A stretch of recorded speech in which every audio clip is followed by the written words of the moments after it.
So we will have another VR session after the workshop. So anyway, we can keep talking and please give a big hand to the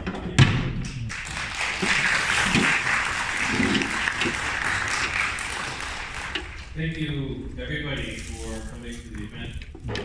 It's really amazing to see so many people here. I'm surprised. So I guess, maybe I would like to keep it informal, right? So if you have a question or you want to say something, just raise your hand. Feel free to interrupt me. I have a talk that I gave maybe a few months back about why I like hardware hacking. And if you haven't tried it, here's some tips on getting started. And I was actually asking Takasu on the way here in the taxi, should I talk more about so what you can do with hardware hacking, or should I talk more about how to get into hardware hacking? Can I maybe get people to raise their hands? So how many people want to hear more about why and what you can do with hardware hacking? You can raise your hand. Anybody? Okay. Yeah. And then how many people want to know like how to get into the hardware hacking? ハードルやったことある人。 Maybe okay. I'll talk about both, but you know, if I'm going too quick, go ahead and stop me. So, you know, I like to start with the question like, does hardware even matter anymore? Because these days it seems like you have a supercomputer in your pocket already, and for whatever you can't fit in your pocket, you can go to the cloud and get plenty of resources there. And it feels a little bit like if you could give a teaspoon to a software programmer, right? They can just copy the teaspoon and terraform the world, right? It seems that level of power is available in software. But the way I like to think about it is that it's an illusion of possibility. Sort of like in a fractal, the border is infinite, right? But the volume is always defined by the border of the hardware, right? So even though there's a lot of things you can do in the software, if the hardware doesn't have the feature, you just can't do it. So sort of like if you have an army of men, you feel there's an illusion of power that you can conquer countries, you can build bridges and do all these sorts of things. But an army of men lack the hardware to reproduce, right? They can't. If you take an army of men and you put them on an island, eventually, you guarantee in 100 years they're all gone, right? Because they lack certain important hardware. So even though if you have the illusion of possibility, the hardware helps define what can and cannot be done, right?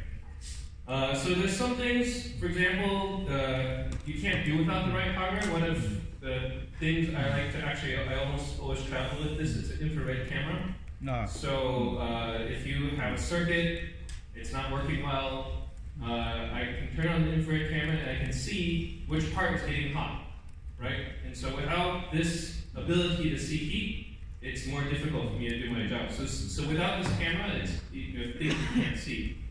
And then sometimes it's just easier to do something with the right piece of hardware. So originally I had some work where I extracted some keys from the original Xbox, which I did using a piece of hardware in just 2 weeks. But you could also not do that and just build a big supercomputer and hook it up to a dam and crack the keys for like, a billion years or something like this to do it. So it's just easier to do it with hardware in some cases, even if you could do it with software. So what are the big reasons why you might want to hack hardware, right? And I like to sort of, there's a English word, ontologize, which means I like to sort of create a chart for like all of the reasons, right, to help organize things in my head. So the three sort of main reasons are like capability, security, and sort of interaction with the world, right? So if you were to sort of think about it, it's sort of what can you do on the inside, what you can do on the outside, and then the defense between the inside and the outside, right? That's the kind of the way I think about it. The kind of obvious reason people like to sort of design new hardware, and this is how whole businesses and the whole industry is like, improvements in power, performance, or size. We want better, faster smartphones, better chips, this sort of thing. So I'm not going to spend a lot of time talking about capability because you're all familiar with that reason for building hardware. And I'm going to talk initially a bit more first about security, inside-outside border, right? So there's a lot of times you are relying more and more on hardware to protect secrets, right? So we use literal like security keys, or we have security buried in the hardware, and they're getting pretty good at protecting secrets these days. So they have SIM cards, which are little chips, and like ledger wallets, and hardware security modules. And then, in order to sort of attack these, you have to go to a microscope level and read some fuses out. It's actually very, very difficult, right? It seems like with sort of strong cryptography and hardware security, maybe there's limited options in terms of analyzing these devices. But that's sort of like when you sort of you have a choice between going hardware, software, red pill or blue pill. How many people have seen the movie The Matrix? Yeah, it's like an old 90s movie kind of thing, right? It's a reference from The Matrix.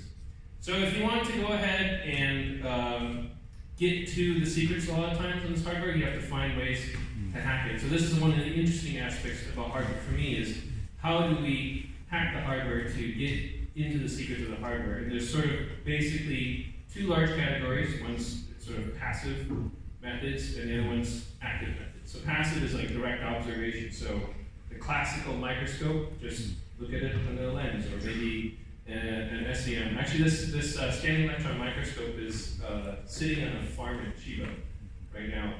Me and some friends in the area got together and bought a scanning electron microscope just because we want to be able to play around with it. So I'm going to visit that tomorrow.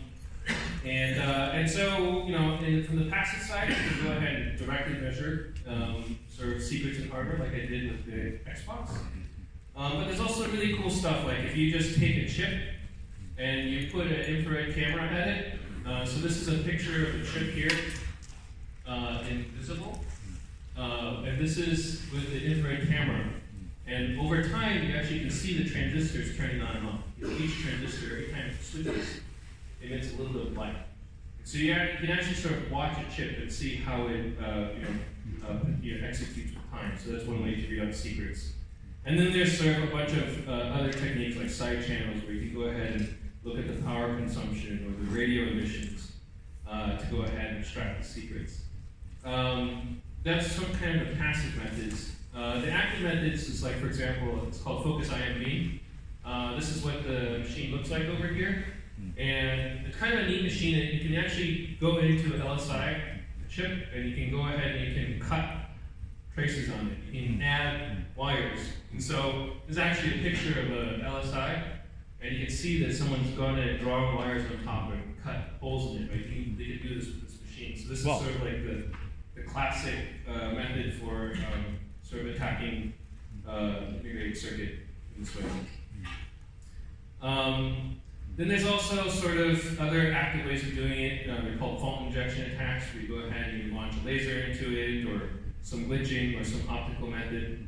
And it doesn't have to be very fancy. There's actually like on the Nintendo Wii, which I think people are familiar with here, there's an attack they use to recover some of the security using a pair of tweezers. They call it the tweezers attack. And they just short one of the address pins to the ground, and then the device moves to the wrong address, and you can go ahead and get the security keys out. So there's some very simple attacks that you can do using hardware. And then there's also some other new class attack, sort of coupling attacks, such as row hammer, where they attack the very specific construction of the memory chip to extract secrets. So that's the security side of things. But then really the thing that I really love the most, and the thing I actually spent a lot of time working on, is the interaction side. How do humans interact with computers? And as I had mentioned before, without the right hardware, there's some things you just can't do. So it's about extending hardware to giving it features that you need to be able to do certain important things. And there's other things you can't be aware of if you don't have the right hardware. So again, kind of pushing back into my favorite topic of apologizing things, apologize all the things. So there's sort of three large realms about how computers can interact with the world. Computers at the top can talk to other computers, right? That's the internet, or like the IoT, Wi-Fi, Bluetooth. So there was a lot of activity in IoT from the hardware hacking side of things, people building new IoT devices. In the lower left-hand corner, computers can interact with physical matter, physics, right? So they can measure light or make light. They can make sound. They can move things around. You use GPS to determine where you are inside the world. So that's the other realm. And the third realm, where computers can interact, is with us, society, humans, right? So computers, are changing the way we do, money with cryptocurrency. They're changing the way we think and the way we vote, like the whole issue with sort of Cambridge Analytica and Facebook, AI, changing the very fabric of democracy. They change the way that we own our hardware, like the laws around cryptography and encryption. They can even change, how we express ourselves and how we have love. They're having love robots now that are being built, these kinds of things. And they may change, how we get around, like self-driving cars. So this is a really interesting part about thinking about how computers interact with people in society. So an observation I have is that really computers are primarily defined by how they interact with the world. So for a given performance level, the architecture is 80% the same. So at the low end, you have sort of the Arduino. In the middle, you have sort of like a Raspberry Pi, and the high end represented by like servers and Intel PCs, right? If you were to take apart almost any computer device, any gadget in front of you, 80% of the circuits on the inside are very similar in terms of their function. So a specific example of this is I made a product called NETV, which is a video processing hardware that I made. It uses this Marvell CPU. It turns out this is the exact same CPU used inside the Xbox Kinect, right? I was actually very surprised to find this out. But then, if you were to look at sort of the circuitry, a large portion of the circuitry you can see, even though the layout looks different because of that core CPU is the same, they use this 80% sort of the same electronics, right? And really the difference is like the Kinect had sensors to make it a camera, and I had video to make it a video processing machine, right? So it's really about how it interacts with human media. And so, for example, another one is the Arduinos. This one here is the Arduino Mega. The exact same computer module, right? Can either be used, for example, to control a power supply or a 3D printer, right? It's all about that interaction piece, how it interacts with the world. What does the computer do with the world? And so, also another thing is that you look at accessories. This is where we say, okay, we have a smartphone, but the smartphone, as much as it can do, it can't do everything. So people add like a wind sensor. So now you can go ahead and check the wind. They add a health monitor, so you can check your body health. Even a selfie stick, right? It's a very simple thing, but it changes how we interact with the cell phone, right? Before the selfie stick, you could only take a picture like this. After the selfie stick, now you see all the tourists everywhere, all the selfies, now it's a portable, photography studio for people to share their life, right? So really, it's about that interaction piece that makes hardware so interesting. I'm a mentor for Hacks in Shenzhen, and I would say of the startups that I see going through, about 70% are about like a novel sensor or an actuator, something on the interaction side. Very few hack startups like, we're going to build a computer. Literally, like we're just gonna grind out a better SoC or a faster computer. Like that's not so interesting. It's more about what you do with the technology. I also am a research assistant at MIT Media Lab. 90% of the research is involved in human-computer interaction, how humans and computers interact, right? And what you find is that a lot of these buzzwords that we hear, like IoT, the Internet of Things, right? It's the interaction between this circle of physical matter and this circle of other computers, right? Robotics, 3D printing, drones and autonomous cars. It's interaction of physical matter, cars, and society. And then other computers and society interacting is like AI and machine learning, right? So these overlaps between these areas is where things start to get really interesting. So the question is, what's in the middle? What happens when you have all three of those things coming together? Do we have the robot revolution, right? Is this where the robots take over society? Revolution, yeah, viva la revolution. Actually, what happens is that the simplest hardware that can sit in that spot in the middle is just the right thing at the right time, and it can really change. So I don't know actually in Japan how common, popular it is for doing their credit card versus like Alipay or WeChat Pay or something like this. But in America, where I'm from, credit cards is very popular, right? And the problem is it used to be that you had to buy this machine that plugged into the internet, you had to register. It was very difficult to take people's money with their credit cards. But then what someone did is they built this little device here, this little square in the bottom here. It's a very simple, like $1 piece of hardware, right? And it plugs into your existing phone, and you can swipe a credit card with it, right? And so this one takes physical matter, right, the credit card, connects it to other computers, right? And it changes how we do commerce, right? Society, all three. And this little device here ended up powering a company to, a very big business. I don't know, billions of dollars probably business, right? So the right piece of hardware at the right time is really kind of the thing I like to think about. Like, how do we build something that sits in all three of those areas that can change how we interact with each other, how we interact with matter, how we interact with other computers. So the question is like, if hardware is so powerful, if changing the world we live in is so important, how come we don't see more hardware hackers, right? So going back to the reference of the Matrix, right? Why don't more people, take the red pill, right? And the problem is that it's actually that kind of analogy to kind of pop out, and it's like the desert of the real is kind of gross. Like the real hardware world is not as neat or as tidy as the software world, right? In fact, like the desert is literal and kind of real. So in the software world, you can just R star, everything goes away, right? In the real world, if you want to throw away your computer, it has to go somewhere, right? So there's literal deserts in the world which are just covered with our e-waste because, we have to do something with atoms, right?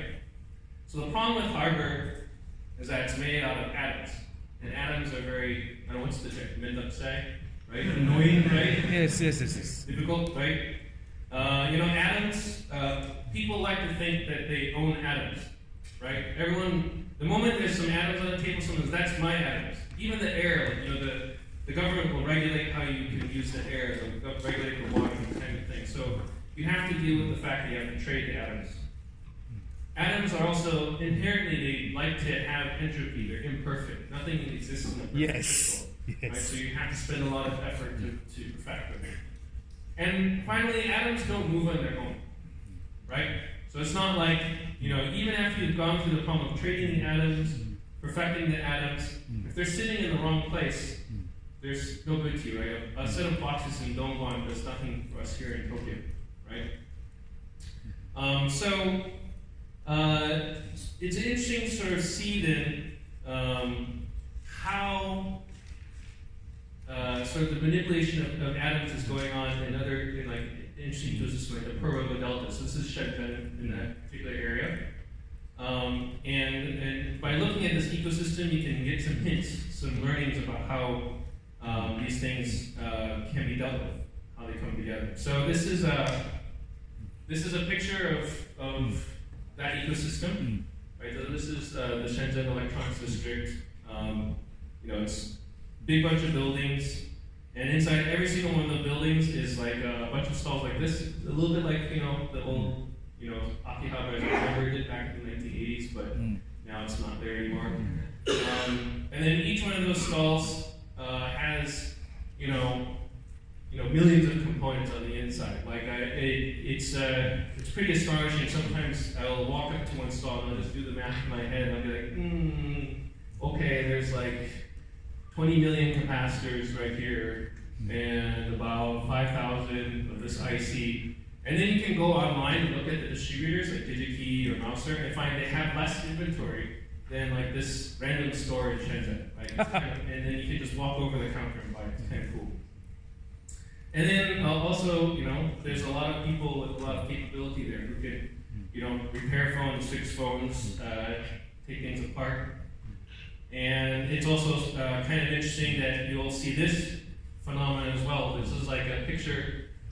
People, I was talking about the e-waste problem, right? So there's somehow a supply chain will arrive with like all of these old phones, and these people will just bring them on. This is actually on the corner of a restaurant street. There's like food like in the background, people are eating, and then they're just like pulling parts out of the phones to reuse them into the supply chain.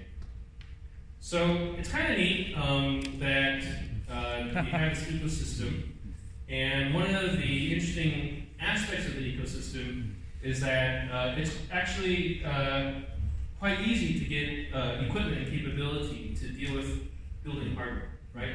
So this is one of my favorite pictures I took out of Shenzhen. This thing on the back of a truck is a pick-and-place machine, right? So they use it to automatically assemble circuit boards, right?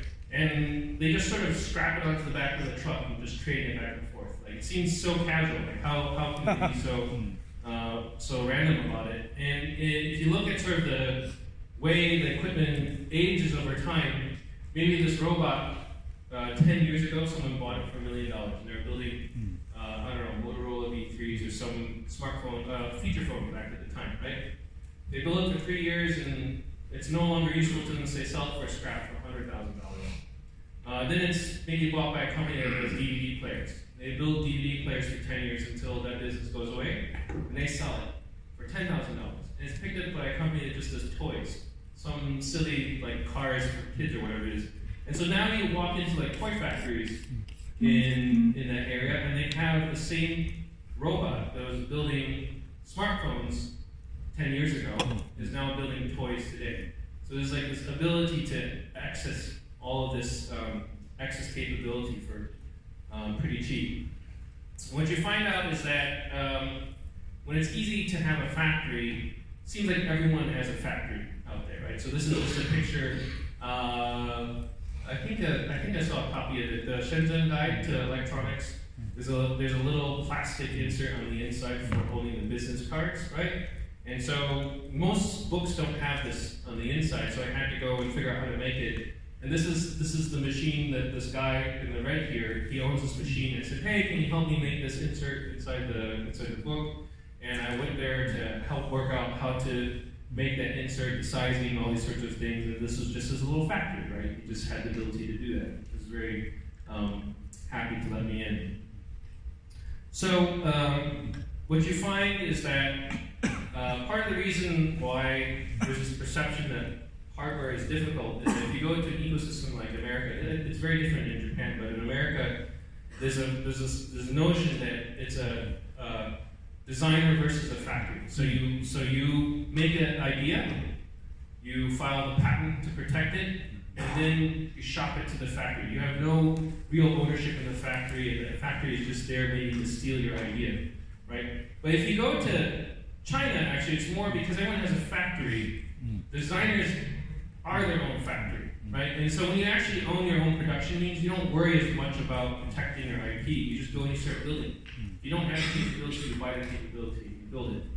And so you find that the ecosystem has an interesting sort of trade-off, a different point of trade-off, where if you go to America, for example, they have what I call an inventory culture. So the example I can give is if you want to buy USB cable, right, charging your phone or connecting your keyboard.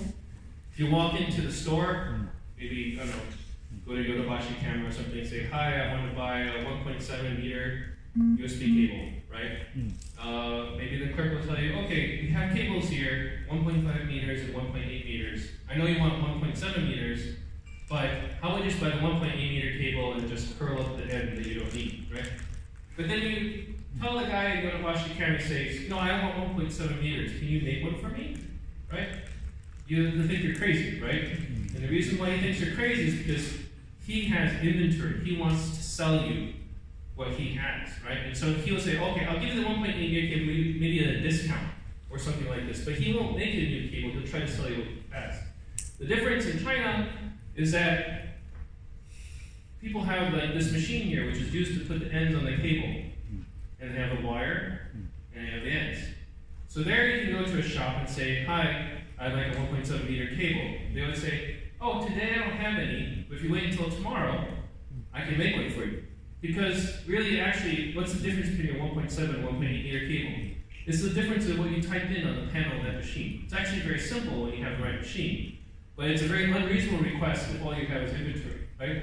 So when you find the right ecosystem, when people have the production means, the ability to hack with hardware, the ability to produce with hardware becomes easier. So sort of to recap, hardware is hard, but basically only if you don't have the right tools, right? So this here is a picture of someone who was trying to take LSI off of the Xbox 360, and you can see when they desolder it, there's all these globs of solder everywhere, right? It's like, now it's ruined, it's useless, right? How do I recover from this situation, right?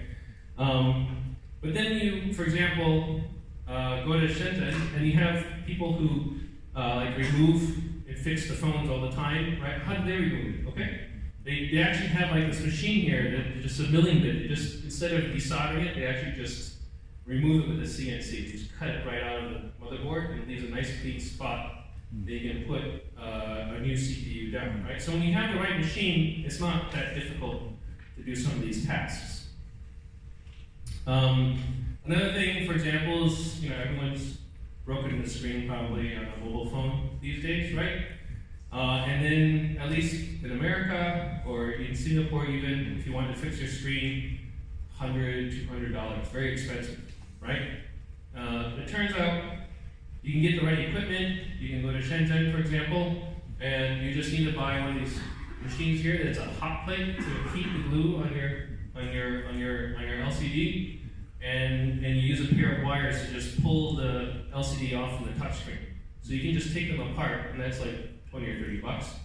And then this machine here is, I don't know, maybe $100 at most. Is a machine used to put the glue down, and it's a vacuum machine. So basically, once you put the glue down in your LCD and you put them together to be little air bubbles, they put it inside the vacuum chamber, pull out the air bubbles, and then you can go ahead and fix your display. Right. So in that ecosystem, it's actually almost cheaper to buy the equipment to fix your own screen. And so a really funny phenomenon is that if you break your screen in Shenzhen, usually what happens is actually you just break the touch screen, not the actual LCD itself. Instead of charging you $100, $200 for it, they charge you $20. And the reason why is that they can take off the broken touchscreen, reuse the LCD, which is the expensive part, and remake it with another piece of touchscreen glass. They'll resell that to someone else if you get it with the old display. Another example is sort of wire bonding. So this, if you've seen like on the back of some boards, you have like these black globs on them. Behind those globs is chips, like these are the actual raw silicon on the boards themselves. And this is a picture. Let's see if I can do the video turn on. there's a picture of like someone taking the chips and putting them down onto the board, right? And so it's literally a pair of chopsticks that someone has shaved off the end with a knife, and they're just using the surface tension from the chopstick to place the chips down on the board before they put it into the bunnie machine, which is like pretty remarkable. And a lot of people, the reaction is, wait, it's not all done by robots, right? Like people watch the movie, like Tony Stark, Iron Man, is a robot, and he has a robot to put this robot on him, right? It's like it seems like everything should be just done by robots. And it turns out that a lot of things actually in the ecosystem are done by hand. So this is a lady putting a VGA device onto a circuit board just by hand. So they hand assemble these devices here. I had an interesting discussion today with a student here on this campus about how to, he was worrying about how to assemble his own VGAs. And actually, it turned out it's actually quite easy to do it. You just need a little bit of practice, maybe a couple, 3 times, and you can do it by yourself. But a lot of people have forgotten that this is a thing that humans can do. You don't need to have robots do everything. Of course, a lot of people, the academic objection is that this is not value, right? This is not. It's just rote labor, right? Why should we even care about this? But the main thing is that even the biggest rivers, they start as raindrops, right? So in China, they have a billion people, tens of millions of people work in assembly. So just these low-end jobs, like assembling things. And over time, maybe 1% of them learn enough to become a technician. So you have hundreds of thousands of technicians, engineers, and they're just banging away. Over time, a decade later, 1% of them learn enough to become designers. Right, so they can now design their own phones. Right, this is around this happened around 2000, the rise of the Shanzai. People saying, China's doing the copycat culture. That was that sort of 1% of the technicians figuring out they can make their own phones. They stole plans from their factories originally, started their own and started copying. Right, and then after another 10 years, we're now in the 2010s. 1% of them have gone and started very successful companies like Alibaba, Xiaomi, Tencent, these places. Right, and so. While it's easy to go ahead and try to discount the value of that kind of labor, if you look inside the United States, what happened was during the Cold War, the U.S. invested a lot in hardware and engineering, and then around the 2000s, they had the dot-com boom, and everyone in the United States just put away the soldering irons. It's like all at once they decided it was no longer profitable to solder, so people forgot how. And now we have this weird phenomenon, the maker movement, where people are like, oh wow, did you know you could make hardware? It's like actually a thing. People go and they buy tickets to go see people make hardware now. It's like it's a forgotten issue from the ecosystem. And so every healthy ecosystem needs to have a wide base. If you've seen the sort of food pyramids, you have a lot of plants that feed the herbivores, which then feed carnivores, which then feed the top carnivores. So it's easy to focus on the lions and the tigers. But really, the place to look when you want to start doing hardware is you want to look at the dirt, right, at the plants. Do you have the basics, do you have the fundamentals? Do you have this whole really rich ecosystem of factories and parts to go ahead and build these complicated phones, right? And the problem that you have with ecosystem loss is that we forget how things are done, right? So people, in many cases, have forgotten how hardware is done. And just we don't know what a dinosaur looks like today. So are dinosaurs feathery, or are dinosaurs reptiles? Right? We don't know. Or for example, which one of these things on here is the dodo bird? Right? No one's seen a dodo bird. It's been extinct for a long time.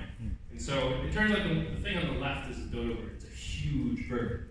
It's a massive bird, right? But a lot of people wouldn't know that because you've never seen one. It's gone from the ecosystem. Same thing, you have ecosystem loss, and then people just watch Hollywood and they think that hardware is done like this, and so their expectation for hardware is very unrealistic, right, in terms of how hardware should be done, right? And so then when they encounter the real problems, they feel surprised, right? And of course, the other problem with ecosystem loss is that you end up with monopolies that end up controlling all of the resources, and that's a different topic for a different day. But the good news with all of this, though, is that in hardware, basic things never change. So since Isaac Newton wrote up his physics, we haven't had physics 2.0, right? It's not like we have to patch our, our physics models to build, devices today. If you learn physics once, it's good for your whole life, right?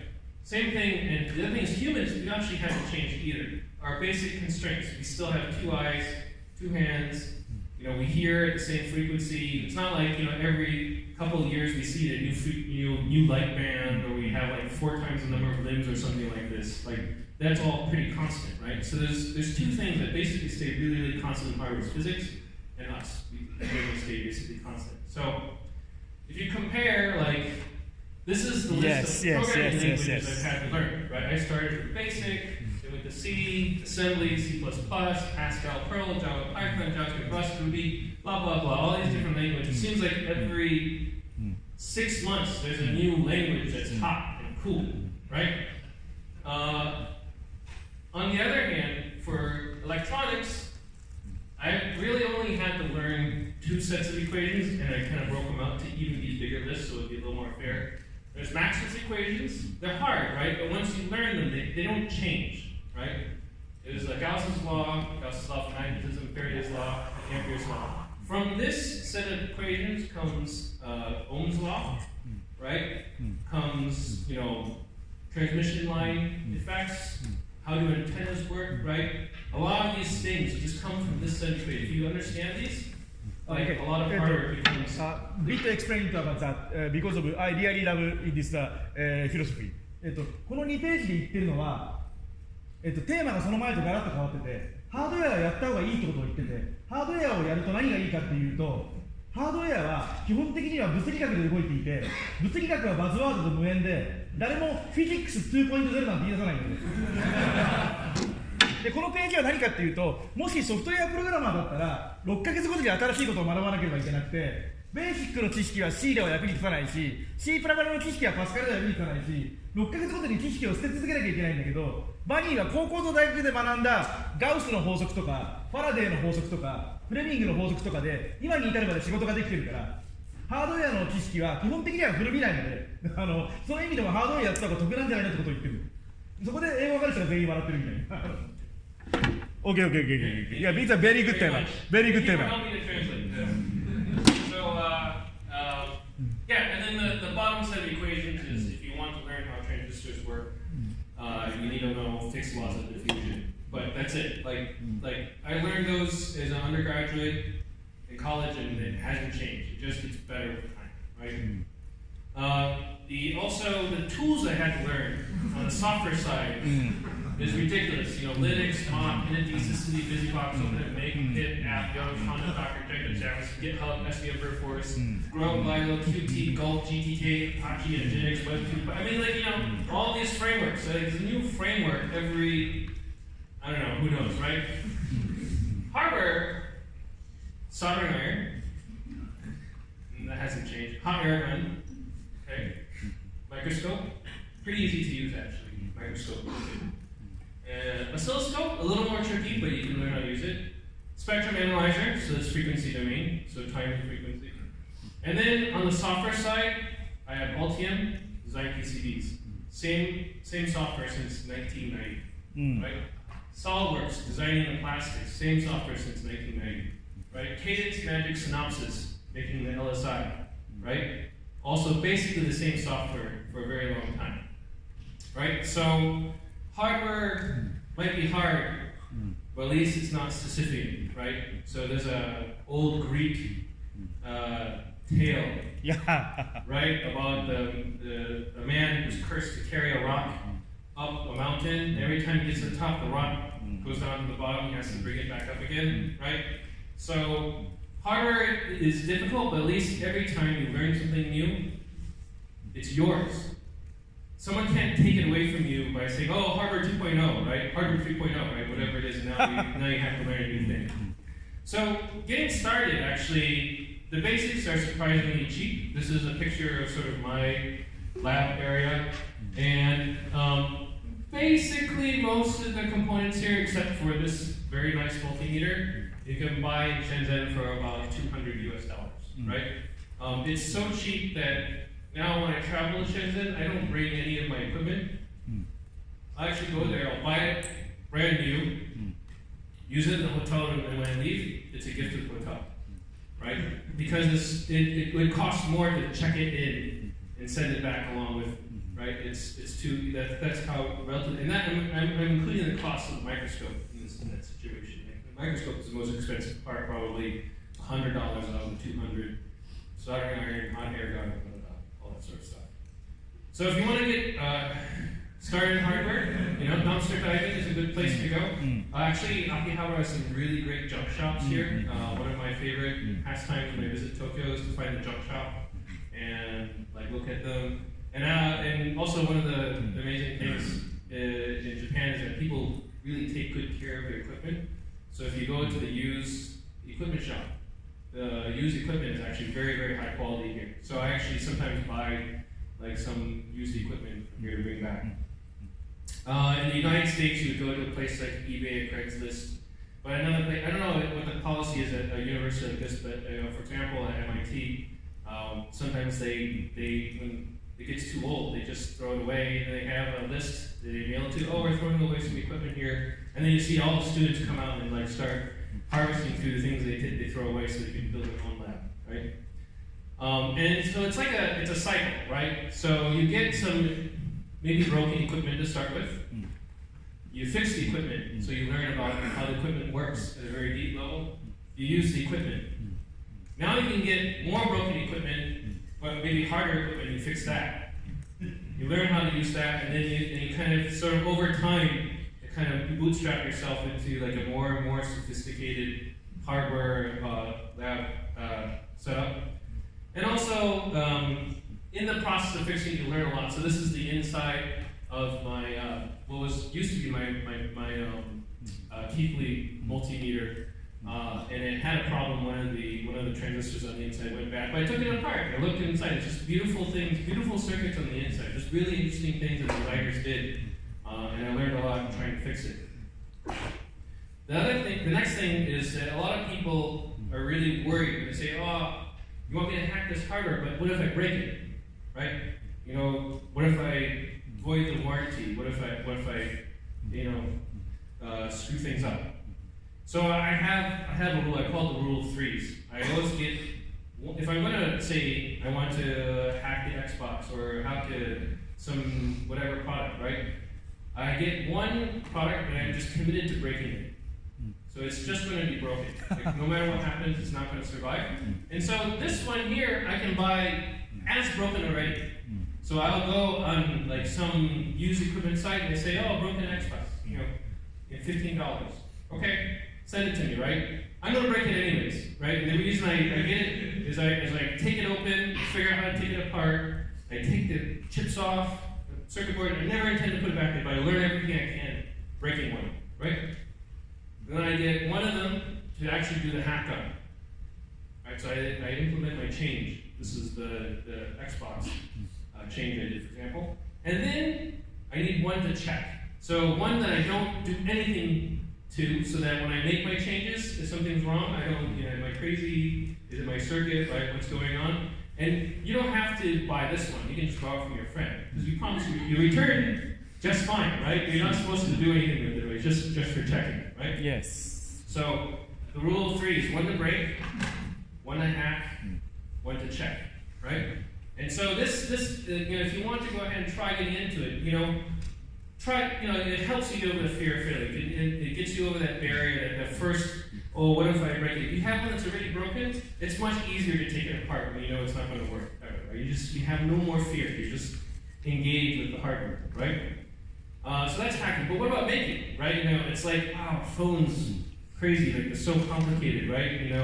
How is it even possible that they build phones so complicated, right? They look like they're born perfect, right? But making is a multi-stage process too. If you look, actually, phones start not like this. This is just the display. Everything around here, that's the phone, right? So when they developed this phone, that's the that's the SoC for the phone core, and they have all the debug headers, and they have a big power thing, and then that's just a display with a touchscreen. There's nothing behind it. It's not a phone.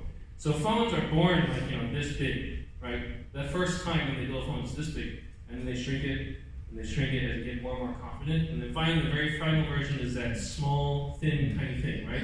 So it's a multi-stage process as well. And you can guess it's like sort of a three-stage process called the EVT, DVT, PVT process, E, D, and P. The E stands for engineering. So the first time you build something, the question is, does it catch fire? Right? If it doesn't catch fire, great. You can move on to the next stage, right? Then, if it doesn't catch fire, you say, does it meet the requirement? Does the circuit perform what I promised it to perform? And you'll find some little problem and fix that. And then finally, in the last one, you're not asking questions like, can I make money building? Does it yield? Is it cheap enough, right? So, and it turns out that also making is cheaper by the dozen as well. So, as you go through EVT, DVT, DVD, the bill of materials, the parts, basically the same, right? Typically, you don't go through the process and say, oh, I'm going to go ahead and use this, LSI, and then at the end you turn around and say, no, we're going to use a completely different one because, there's hopefully in that process you're using basically the same core components. So what I do is when I start, I'll buy enough to do the whole set, right? Because it's cheaper to buy more, right? So for like an IoT type of product, I'll buy maybe, 25 or 30 pieces. And then in the first EVT run, I'll take 3 of them out of my bag of 20, right? And I'll build EVT. I have 17 left, right? Once I know it's not catching fire, then I'll build 5 for DVT, right? And then I'm left with like a few. And the remaining will go with the PVT. So I bought all the parts just once, basically, all in one batch, right? All in one go.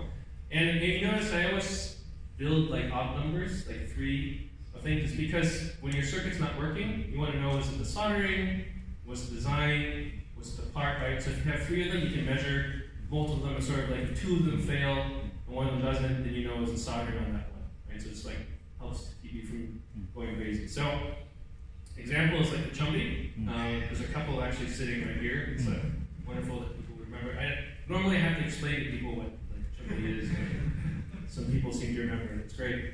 When Chumbi, which is a small IoT device, it started out looking like this.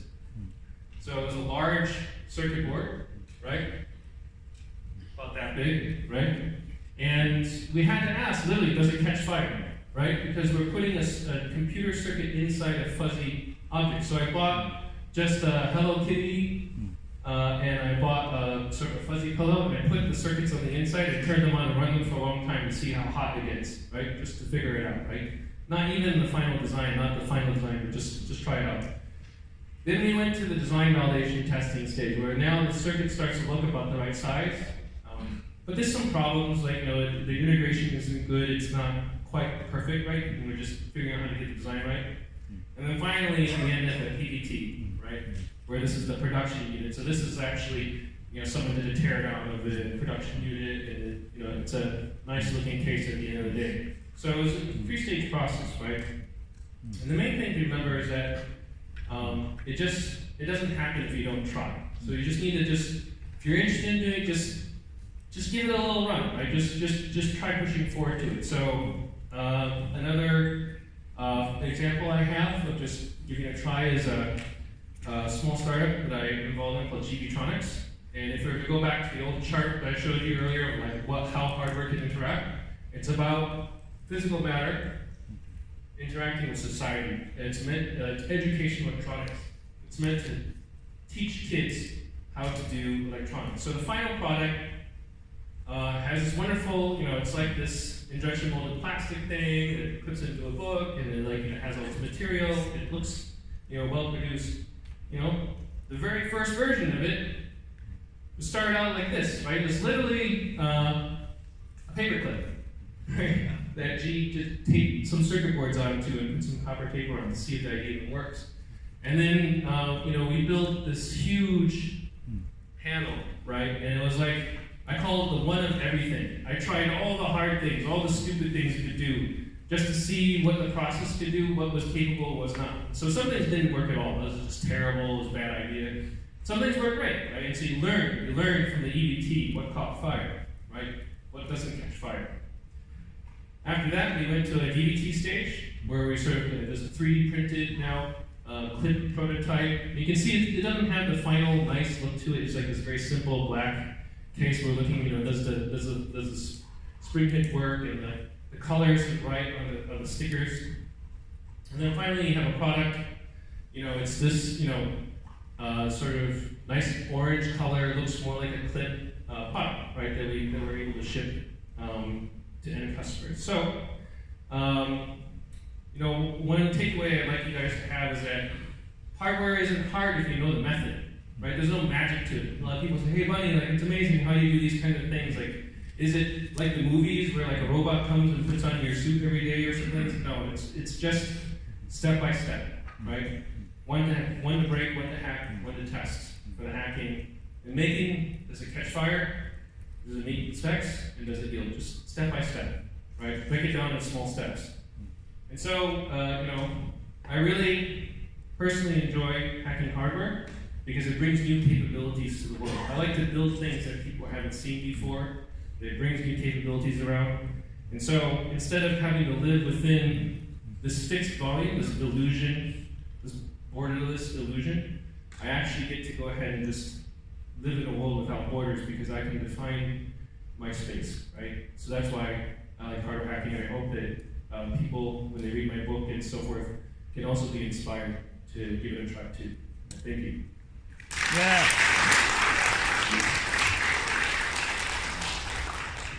Thank you, Bunnie. So I try to now invite Mr. Takasu Yes, and yes. also Mr. Yamagata and Professor Akita to join to the some talk session. Discussion. Then my idea is maybe as early as possible we can open to the floor to make a Yeah, open question and also discussion. Please, I want people to ask me any hard or difficult questions. Okay, I will try. Maybe I can try. So, yeah, very nice talking. My most impression point is why hardware engineers are good like some software engineers. Well, it depends. You have to really like this kind of. Knowledge is a more organized and method is a more simple software. Yeah. And another one thing is also very impressive. About billions of people, the 1 million of regular, and 10,000 of the engineers, and finally to the 10,000 entrepreneurs. Yeah. That's really look like a modern China. Yeah. This is a very big tema for Ito-san, right? so maybe I'm the only social scientist here, so many of here will be the engineers. So I'm researching the Asian economy, particularly China. So that's my own motivation. Looking for, so we have met in Shenzhen, actually by Shizhou, draft beer. Anyway, so my question will be somehow related to China, but I think it's better to talk much more broader context. I think, especially that your 3 circles you show. I think it's wonderful to mapping your idea, or even your individual projects, each of one. Chibitronics or Chambi is also related to this kind of circle. So, could you explain when did you map this graph, or when did you catch this kind of idea? Actually, it was when I made this talk the first time. Oh, really? I was originally this talk was for TourCamp. And they asked me to give a keynote about why I like hardware, right? And I had to think, why do I like hardware? Why is it so interesting, right? And then For me, I realize it's all about the interaction, and so this is a good way to break it down. Other computers, society, and like the world around us. So I think especially the right bottom stuff of the society is a quite big issue today. So you have mentioned the Uber or I don't know, the autonomous vehicle or whatever. So also I think the Japanese society also facing such kind of any obstacle to implementing new technology into the society. Right. So I think that here is there are many things we can do. I feel I was very particular to include this circle because many people who study technology forget that at the end of the day, it's people who will buy the technology. It's lives you will empower or crush with your technology, right? And so I like to encourage everyone in technology to think about the ethics and the impact that they can do. A lot of scientists in World War II, when they built the nuclear bomb, right? They thought, maybe we'll make power, cheap power, but then they didn't think about the terrible consequence, the loss of life that can happen with it, right? So it's a very, very difficult. If you don't think about the society part, then some very bad outcomes can result. I felt also, I was very impressed with this circle. I think before the internet, everything became more and more separated, more and more professionalism, becoming a professional means more and more making the mountain go to top of the now. But after internet, everything is more and more connectivity and more osmosis. Before internet, professional is like a top of mountain. But now professional means center of the osmosis. So it's a big change. That's a reason, most impressive part of the book of hardware hackers.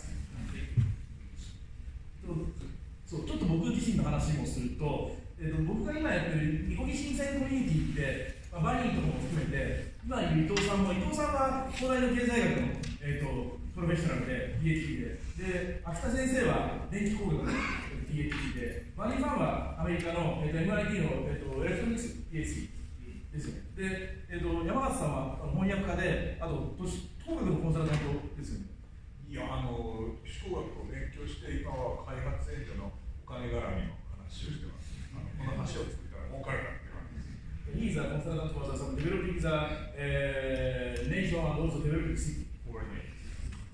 で、僕自身はどっちかというとコミュニティオーガナイザーでメーカーフェアおじさんで、全然別のパーソナリティなんだけど、一応コミュニティとしてはワークしていて、全員が訳したから本は翻訳ができていて、で、ハンダ付けとかハードウェアをハックするときには必ず3個買うみたいな話と、中国がどうやって発展したかっていう話は結構セットになっていて、そのバニーファンの話になってコールドウォーっていう、そのアメリカだとデザイナー&レイバー、エンジニア is a very cold war. But in China is a more dispute to the people to the king. This is a very, very big tema.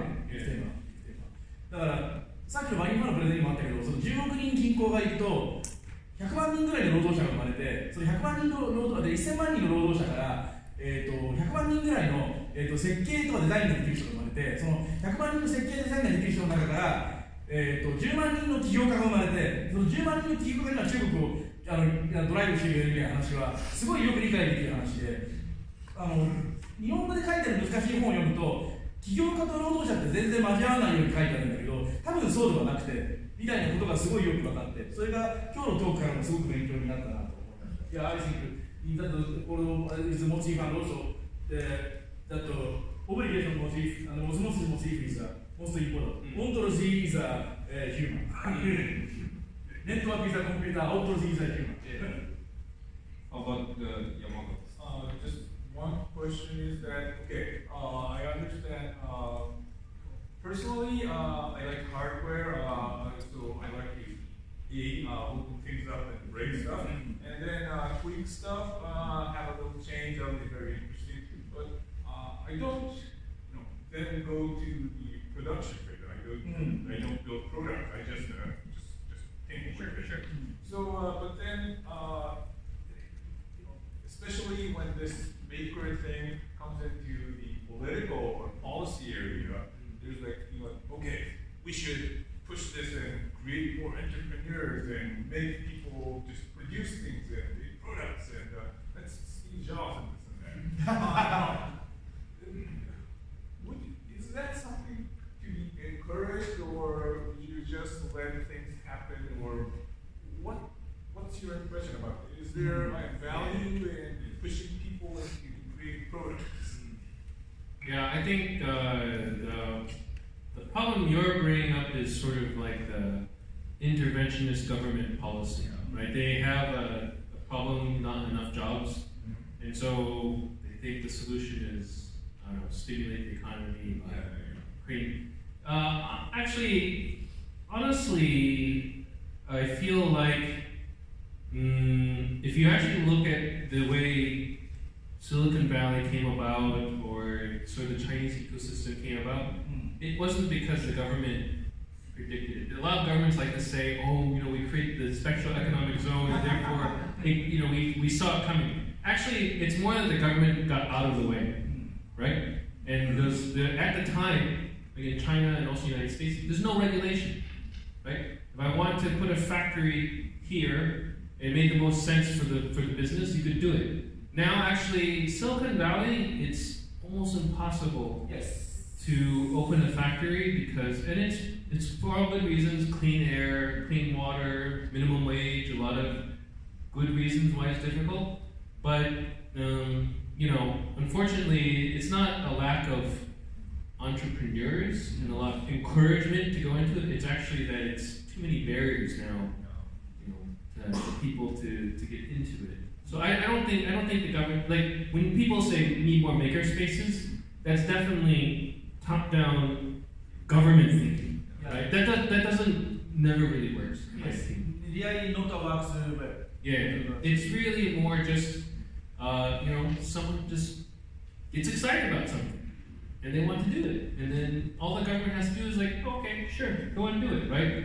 Here's maybe provide easy access to capital, and maybe make sure they can trade. Don't tax them too much, and then they'll be fine, right? They'll figure it out. Yeah, I heard my friend in Shenzhen, Chinese friend belonging to Seed Studio. 5 years ago, if you want to something with government, Seed need 1 month to talk with government. Now is only in the WeChat and only in the e-apply system, within less than 1 week, can do or cannot do decided by the government. That's the reason why Shenzhen activities are getting faster. This is the government did a good job. And another reason, also my friend in Shenzhen working in Dubot and Makeblog and maybe some startup in Shenzhen. Chinese number 2 Lin very often visit to the small company in Shenzhen. And small company CEO having the headache and problem. Cannot get in the good employee and cannot get, if they want a PhD, want to join small company, Chinese families are very against to them. But big establishment to the small companies are very getting proud. And also, small company employees are also very getting proud. This is a very good job of the Chinese establishment. I see. So I would like to invite Professor because he is engaged in education, also research in microelectronics. So can you? Okay, can I talk about the impression of your book? How they happen? Yes, I think that I feel that the basic principle of that book is to your passion to know everything, including the designs or the architecture, so on. And you have used a lot of various techniques to analyze the scientists to achieve their system and so on, and including hacking. And I think that this would be important problem in this area, including the very complicated computers. So because most of the students looks at the computer as a black box, which they cannot and they don't want to know the inside of the computer. And there are no problems. So because they can simply use a smartphone or computer and simply program that. But in the case of the deeply using or applying for some applications, it is important to know the details of the architecture of the computer, including the hardware. So I think that this book will have a very good textbook for children to encourage them to understand the details of the computer. Thank you. Akita Sensei gave the very special article explaining about Moore's law in the hardware mathematics. And he authorized almost part of the semiconductor and also the EPROM hacking. He is narrating a lot of our translating things. So shall we open to the floor? I think there are plenty of people here, so if you have any question, especially the bunnie, anyone? 日本語でも大丈夫。山形さん。山形大先生からね。ハードウェアハッカーは僕は訳すのに1年半ぐらいかかったんですけど、僕が1年半訳したのと山形さんが多分3週間ぐらいで入れた感じで言うと、みんなが読んでる本の7割ぐらいは山形さんが書いてるんです。一応俺も全部訳したんです。全部訳した後で見てもらったら7割ぐらいは赤になっているっていう。おかげさまですごく読みやすい本になりました。Yes, please. Thank you for your very good time. We really enjoyed it. Unfortunately, I'm a software business, so I have time on YouTube. There's a question about the regulation of the government, but especially about the safety laws. So I like to encourage more people doing hacking here, but the safety regulation is so protected now. So when creating something dangerous, it's becoming illegal. So I really like to encourage small kids to try some crazy things. So getting his or her fingers burned, probably fine. But some of them already illegal here. So how do you hack with that, especially when you're in the US? Yeah, that's a good question. So the question is like the interaction of sort of safety and sort of freedom to explore, because sometimes when you go walk at night, there's holes in the ground and you can trip and fall, right? I mean, I think that overall safety laws are good for society, right? But I think as long as an individual has, I'll use the English, informed consent. Oh yes, informed consent. Same meaning in Japan. Same meaning, so informed consent. So basically, yeah, so you understand that the soldering iron is hot, and if you grab the wrong side, you'll burn yourself. You can use it, right? And so, particularly with children, it's difficult because what is informed consent for a child, and maybe as long as their parents can approve, it's okay, and something like this. But it shouldn't be like just prohibited. Like there's no, you can't do it at all. Unfortunately, you see, depending upon the country, some countries are very, very strict. They say absolutely no, like in the classroom cannot happen, these kind of things. It's very frustrating to deal with. And how do you say it? There's a saying in English, the road to hell is paved with good intention, right? The road to hell is paved with good. So the lawmakers have a good intent, yes, but actually has many bad unintended consequences. So in America, for example, there's a law against lead, which is the element that if you eat it, it's bad for children, right?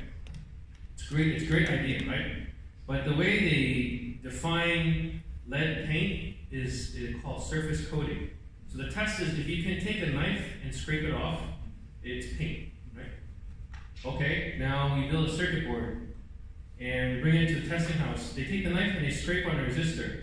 Then one little resistor falls off. Okay, it's like a surface coating. They test the resistor, and to adjust the resistance, they have to use a little bit of lead, right? And unfortunately, it can't pass. But we have to meet the same criteria as if you painted the wall with resistors, as if you just one on the circuit board, right? And so actually in America, it's very hard to sell like maker components to kids because of this law. What can we do? It's just they had a good intention, but the lawmakers aren't electronics people; they're not physics people, and so basically what happens because of the way the America is structured. One of the things you can do is you can break the law until someone takes you to court. Right? It's a very typical American attitude. So you just sell maker things with resistors until someone says, that's wrong. And then you can go to court and prove why it's wrong or right. That's the American, but other cultures are different. I can't recommend it for Japan. I don't know the rule here. Yeah, so reaching some experiment, a little bit dangerous one is really kind of prohibited, kind of expelled from the schools. I see. So yeah, we can encourage small kids to do that in-house or the friend, but never. So right now, kids can never bring a small knife to school. Right? Yes. Yeah. It needs to be some safe space, I think, for experiment. I mean, I'm very lucky actually. Through high school and college, I made many mistakes. Like I crashed the whole network, or I, some circuit catch fire, whatever it is. And the teacher will come and say, okay, what did you learn? How do you not do it again? Do you understand what you did is wrong? They say, yes, and then and then I become a better person. That's how I learn. But if you just tell me don't do it, then I'm just following rules. I don't think, right? You don't know why. And it's almost worse, right? I think.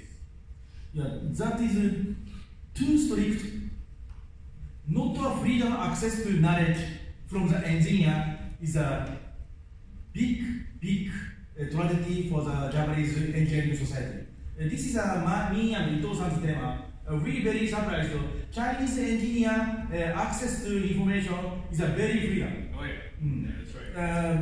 99% Japanese don't know, but actual English Wikipedia is not a cover for the Chinese Great Firewall. 実は英語版の Wikipedia って一回もグレートファイアウォールに引っかかったことないんですよ。中国のエンジニアってすごい自由に英語版の Wikipedia が見えて、それからVPN、ちょっとまあ結構簡単に回避ができて、中国のエンジニアって普通に、YouTube は見ているし、GitHub はそもそもアクセス制限がかかってないし、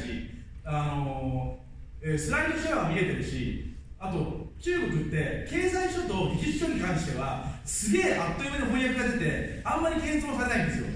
Yeah, I'm talking about the government censor, but technology news and economic news is a very freedom in China. Yeah. But I often talking in Japanese big company such as the 名前言うとまずいけどこれまでプレゼンしたことがある中で言うと、largest car company in Japan, and also largest bike company in Japan, and also leader of audio company in Japan, research and development division. And after presentation, I share my knowledge by slide share, but never people can't see that. Slide share is a sensor. YouTube is a sensor. Wikipedia is a sensor. Also, I don't know why, but the Nintendo website is a sensor, and Slashdot is a sensor. I cannot share anything. How do you think leader Japanese companies engineer cannot see Wikipedia, cannot see SlideShare, cannot see GitHub? Really? Yes. Really? Inside the company. Inside the company cannot see. What? Only one things from the big car company to go big game company. Big company website is censored by the car company. You should not waste the company time watching those kind of sites. I think the executive are afraid of playing game in Nintendo website. And also, change the job. This is a one-time change the job. Fortune 500 in Japan to another Fortune 100 in Japan, making one sensor. One job change means a one job sensor. Wow. だから転職が一回起こるたびに転職した先のサイトを見えなくするんだって。っていうルールがあるらしくて、ある会社もあるらしくて、そうすると今の時代転職が増えることにこいつここに行ったからあの会社丸ごと見せなくしようみたいなサービスが多発して、で R&D セクションにいてもサイトが見えなくなる。もう一個は、other things in、I often talk about こっちはガバメントだから言ってもいいと思うんだけど、僕はたまに経済産業省とかに呼ばれて、Ministry of Trade and Industry、I often talk with the Ministry of Trade and Industry and explain to Shenzhen News. And after talking, I will send the information to Vice Chair, but they also censor. Why? And I surely want to make own community for the government, like newest Shenzhen News community for the Keisansho, or newest Shenzhen News community free Shenzhen discussion by the Slack or Slide Share, or maybe the more close community like a Slack, but the many people cannot using any social networking system. Anyone come from Kasumigaseki?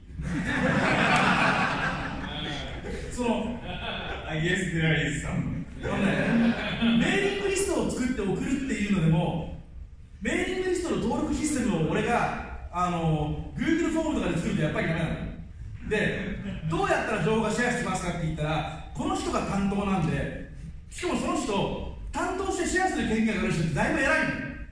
だいぶ偉い人に送って、その人がみんなに送るのは OK なんだけど、そんな偉い人にちょっと面白いみたいな情報を送れないから、僕もすごい整理して送んなきゃいけなくて、そうすると面倒くさいから僕もやってらんないの。結果として今の日本人選コミュニティみたいなのを役所限定でやろうと思ったプロジェクトは失敗していっていうか止まっていて、結果として僕のプレゼンの内容って多分中国人の方がよく知ってるんだよ。で、それはイノベーションの量にものすごい差が生まれているはずで、そこをもっといっぱいマスコミとかが書いた方がいいと思う。Thank you for a great question. Still we have enough time. I'm talking about why the Japanese establishment is very easy to make the great firewall by themselves. This is a very, very less opportunity for the innovation. That's the reason why this is one of the important reasons why hardware hacker is translating to talking about more and more big voice to the engineering rights. And engineering rights is important for the society. Story. I'm so sorry. One here. Okay. That means great innovative state to less innovative state. Can I talk? Okay. Actually, I'm from that area.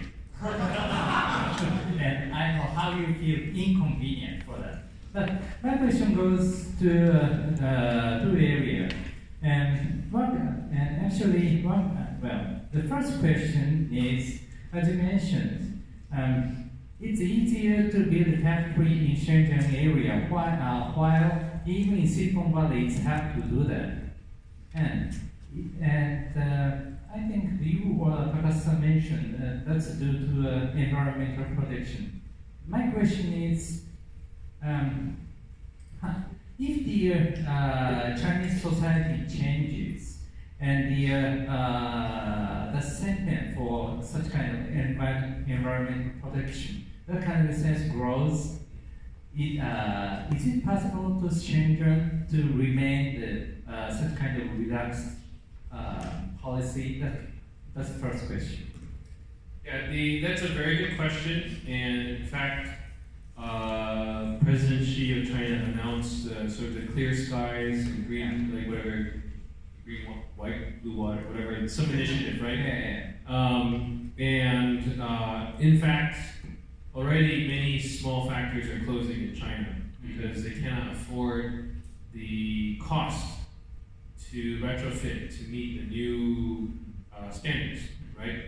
And the problem is, it's true, like before, like the air in China was just terrible, it's unbreathable, right? So they had to do something about it.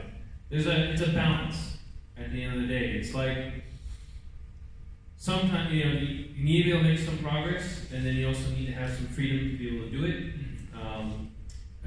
I personally am a fan of environmental protection. I think it's very important, because the Earth is not a renewable resource. We all live on the planet together. If we contaminate it, then we lose the place that we live. It's our home. And so the question is more, can the laws be reasonable around the situation? Sometimes they're too strict, sometimes they're too loose, right? in that case, probably there should be a right communication between lawmaker and engineer or that kind of. That's the problem in China. How do you think? Sorry, How kind of communication works in China? So in this case here, I will speak honestly. In China, the communication between the law and the individual is oftentimes at a very local level, meaning that if you know the right official, you can just bribe them, and the law doesn't apply to this, right? Very frankly, right? And so the part of the things actually they had the environmental regulation before, just too many people are taking bribes and not inspecting. And so now actually with President Xi's new anti-corruption campaign, they're enforcing the existing laws much more strictly.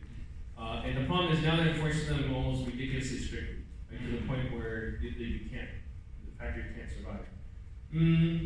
At the end of the day, I feel like local level is actually probably a reasonable way to deal with it, because the local administrator who deals with factories would have seen more of one type of factory than someone in Beijing, right? You really need the experience to know, is this factory polluting or is this factory doing a good job, right? It's not just a clear answer, right? So the local level decision making is probably good, but more enforcement is also probably good. It's a balance, right? At the end of the day, it's very hard to make that balance. But I think we'll see where China ends up on that front. Thank you. And actually, the second question is, I think in your book, firstly you mentioned Akihabara as a location. Akihabara. Yeah. What is your idea? Why Akihabara can't be Shenzhen? Why Akihabara cannot be Shenzhen? Shenzhen.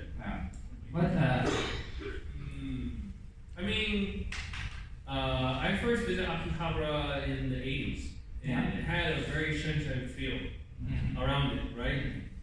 And the main reason these kinds of places exist is they're kind of a gray market, or like you have so many factories in the area.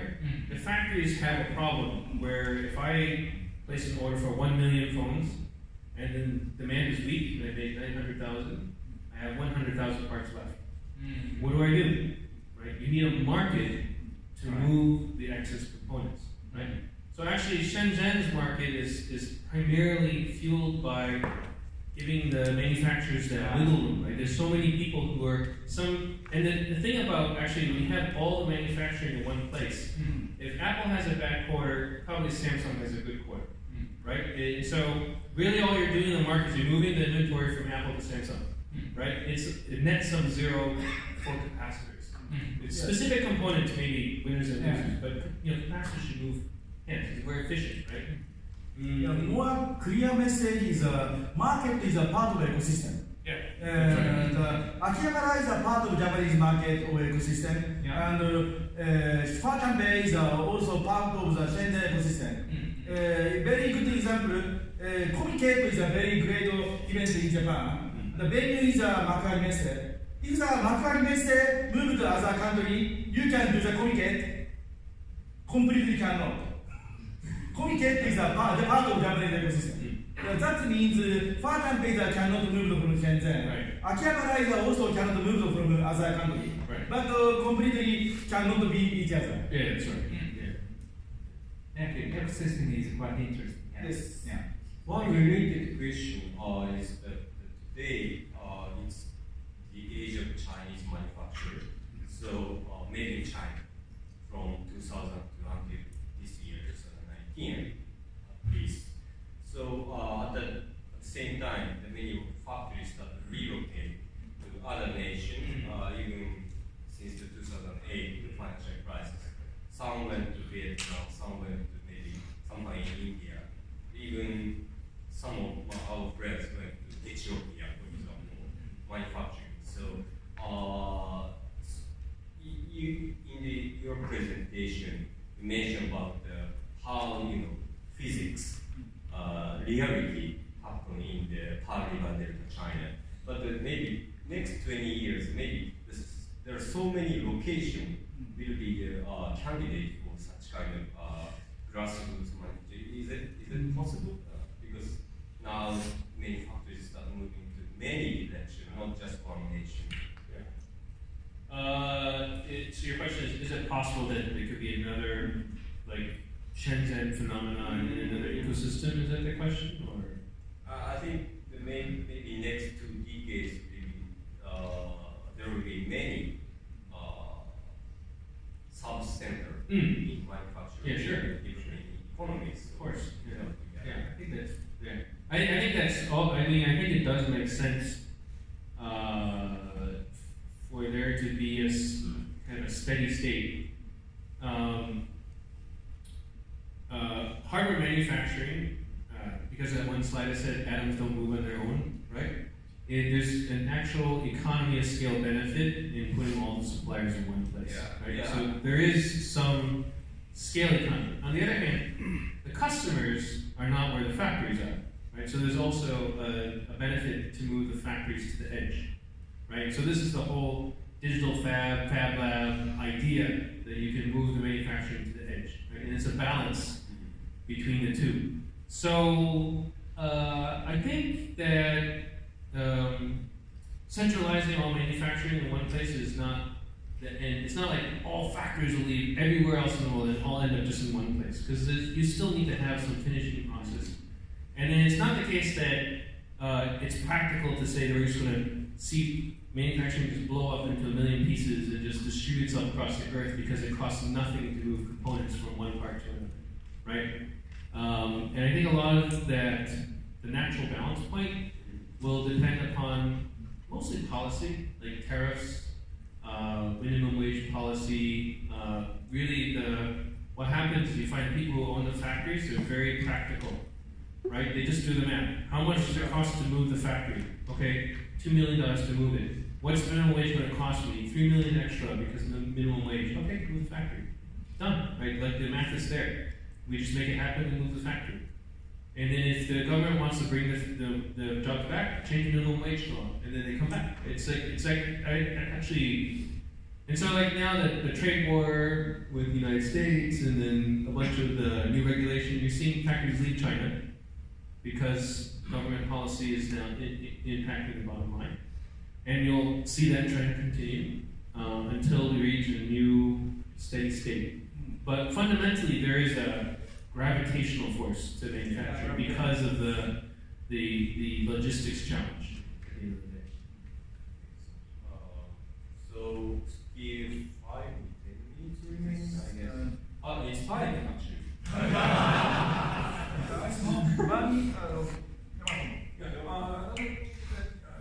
You mentioned that now people think hardware is maybe dead, smartphones and clouds, it's everything.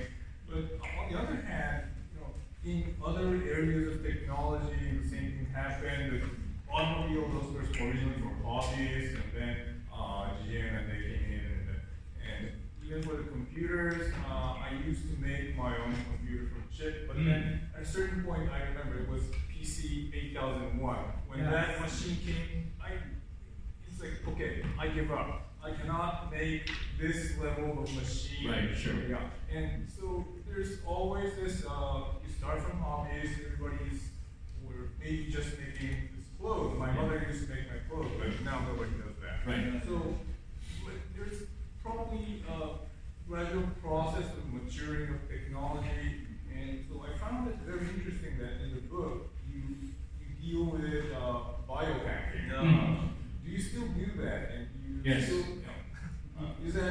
do you still see that as a very promising area of next level, I should say that, this next area of this hardware hacking area? Yeah, I think that biohacking is sort of the next frontier. Interestingly, in a way, biology is also hardware. Like a lot of the laws and stuff I learned to understand semiconductor physics applies to humans, right?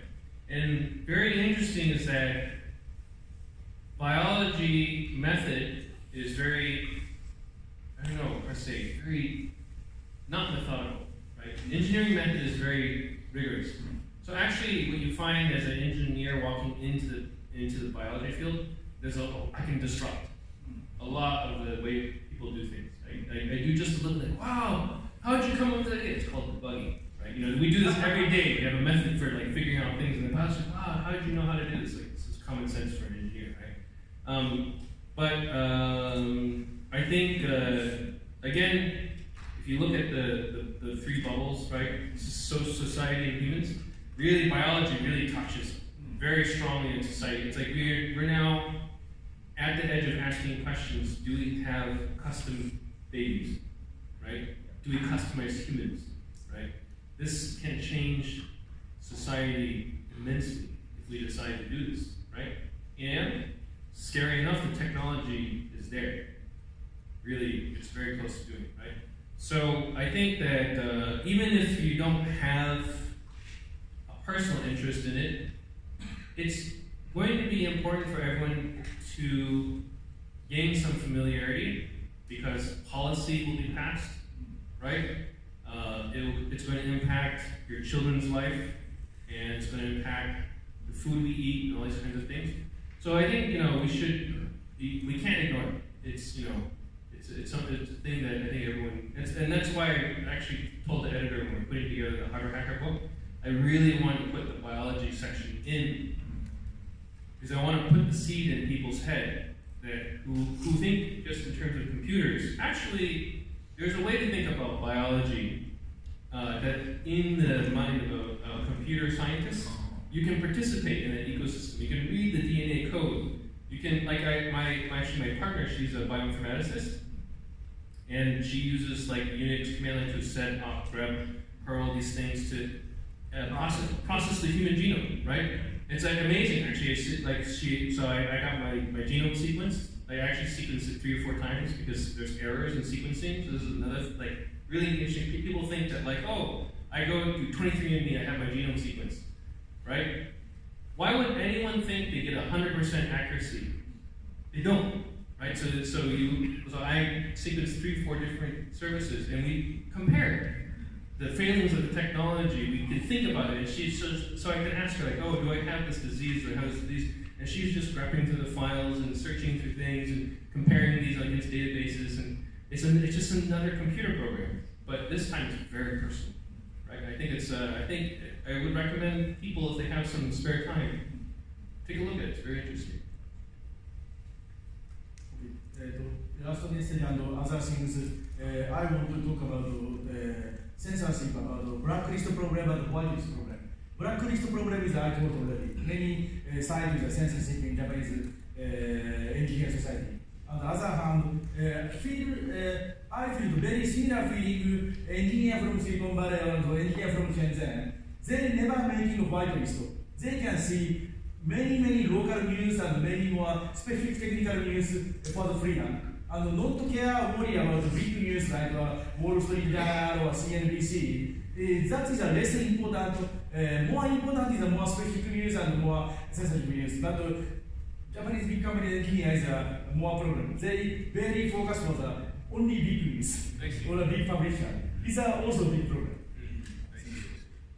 日本語でも言ってもいいと思うんだけど、センサーシップの問題はブラックリストの問題とホワイトリストの問題があって、ブラックリストの問題っていうのはさっき言ったように見えないサイトが超多いので、ホワイトリストは明言化されてないんだけど、シリコンバレーのエンジニアと深センのエンジニアって結構似てて、どっちもビッグニュース全然見ないの。それこそマーク・ザッカーバーグみたいな人がいわゆるアメリカの常識とかニューヨーク・タイムズに書いてあることにいかに疎いかが最近のいくつかの裁判で政治のことなんか全く考えてなかったですねっていうのですごい分かるじゃない。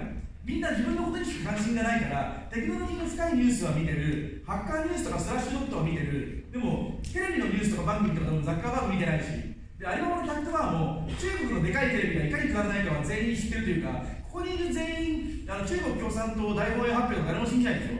中国人みんなにもっと頭いいからもっと信じてないのでも無線ニュースとかは超人気読んでるの。無線テクノロジーニュースとか、あとローカルのいくつかある業界誌とかはむちゃくちゃ読んでるの。それにはちゃんと正しい情報が載るし、あと友達からのレコメントでこれ読んだ方がいいよみたいなのが上から下まで見てる。で、日本だと逆にそういうニュースがどんどんセンサーシップされてるせいで、特に意思決定層が日経新聞とテレビばっかり見てるんですよ。でなんか最近 AI っていうの話題じゃないかみたいなことをそこから情報を得に行ってて、それ相当やばい意思決定が大量生産される原因になるわけじゃないですか。今実際に例えば警察とかがなんでこの人こんなにバカなんだろうっていう意思決定をしている様子をいっぱい見るじゃないですか。そのホワイトリストプログラムもすごい大きくて、むしろ見ない方がいいニュースっていっぱいあるじゃないですか。特にテクノロジーに関する専門から外れれば外れるほどビッグニュースの今のテクノロジーニュースって特に AI とかのニュースは多分全部見ない方が1個でも見るよりマシな脳みそになると僕は思ってるんだけどで中国のシリコンバレーのエンジニアもそうだし、深センのエンジニアもそうなんだけど、彼らは本当にいわゆる一般的な話題ニュースみたいなのを見ないで細かい業界ニュースばっかり見るから、その方がいいことの方が多いと思っていて、それも一個ハードウェアハッカーのでかいメッセージのような気が僕はしています。Let's don't make a white list, also don't make a black list. More and more osmosis into the engineer society. So it's almost time. So can you give us any final comments to Japanese fan? Yes, fine. Thank you very much for coming to the event and for your attention. I really feel I'm very surprised. So many people here, but I hope to get to know you better, and please keep hacking. Yeah, keep hacking. Stay free. Stay free. Yeah, stay free. Stay free. It's a struggle these days, but I think sometimes we don't value free will enough, and I think it's worth the fight. So thank you everybody for coming and listening to me.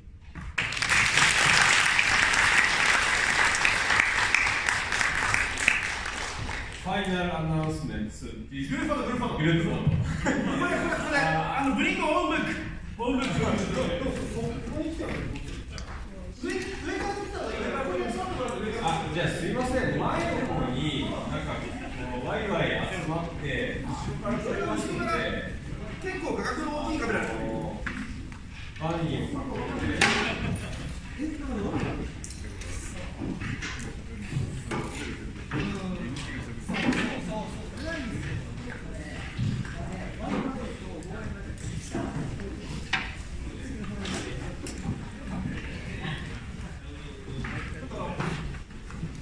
じゃあバニーお願いします。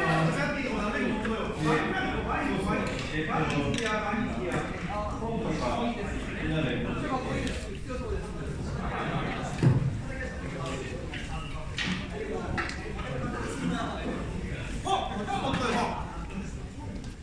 これが録画を止めない。